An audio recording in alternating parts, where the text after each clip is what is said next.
بسم الله الرحمن الرحیم. محترم ورونو، نن یو ختم سره شریکوم.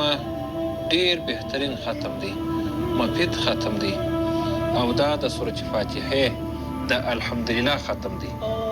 رسول اکرم صلی الله علیه و آله وسلم فرمایي وایي سورة فاتحه د اویاو څخه د زیاتو مرضونو دپاره شفا ده، دوایه ده.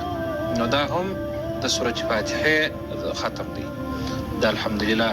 نو هغه به تاسو څنګه وایاست؟ ډېره اسانه طریقه ده چې د یوې هفتې په پوره کېدلو سره به هم ختم سي، او هم به الله تعالی جل جلاله ستاسې کوم حاجت چې دی هغه به سرته ورسوي انشاءالله.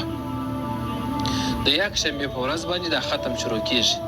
الحمدلله رب العالمین. دغه آیات به په یکشنبه باندې 1100 واره ووایاست، او په دوشنبه به الرحمن الرحیم، په دوشنبه به 1000 واره دغه آیات تلاوت کوي و بیا وایاست، او په سهشنبه به مالک یوم الدین، دا به د سهشنبې په ورځ باندې 900 واره وایاست، یعنې چې هره ورځ باندې تېرېږي 100 واره راکمیږي. او په چهارشنبه باندې ایاک نعبد و ایاک نستعین، دا به 800 واره وایاست. او په پنجشنبه باندې اهدنا الصراط المستقیم، دا به 900 واره وایاست.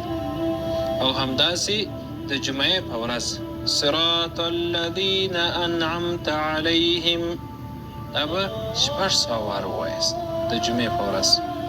او په شنبه به غیر المغضوب علیهم ولا الضالین، دا به 500 واره وایاست.